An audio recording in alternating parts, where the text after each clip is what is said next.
I grew up going to church and had a basic understanding of God, the Bible, and salvation.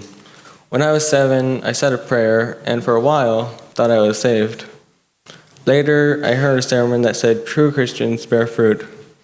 After some reflection, I came to the conclusion that I was not bearing fruit, and therefore was not a Christian. This deeply troubled me, because I knew that if I had died, I would have gone to hell. So I said another prayer. Actually, I said multiple prayers, once every few months. I would live a life better for a few days or weeks, but then relapse back into sin, and it was clear I still wasn't a Christian.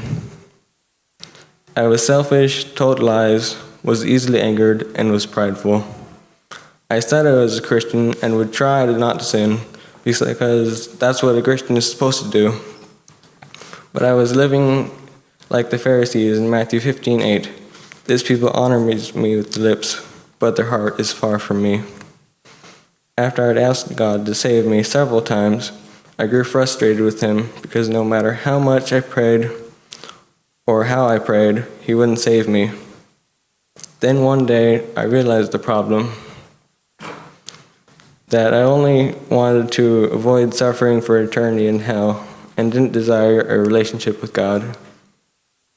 I thought being a Christian was just a one-time decision and didn't know that it was a lifelong pursuit of dying to the flesh and living and following Jesus.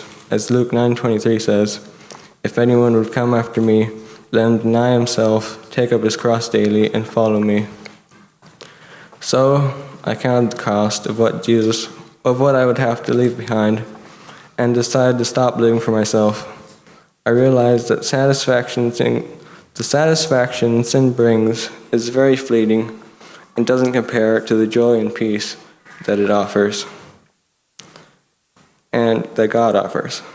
And the full gravity of how I was living struck me, that I was rebelling against the holy God who created me and gives me every breath that I breathe. I realized that God deserves my worship and devotion. So one day, I surrendered my life to Christ. I repented from my sins and made the decision to follow him, live for his glory, and do his will. In the few years since then, God has been working in my life to transform me into a new creation. Although it was hard to identify specific sins at first, I now realize I have more self-control and am not as easily angered. It's not as hard to resist temptation because I have the Holy Spirit's help.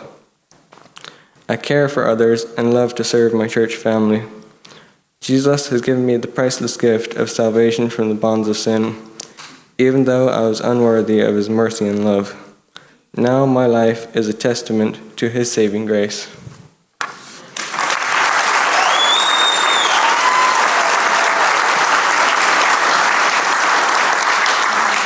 Noah, as your public proclamation of your faith in Jesus Christ, I baptize you in the name of the Father, the Son, and the Holy Spirit.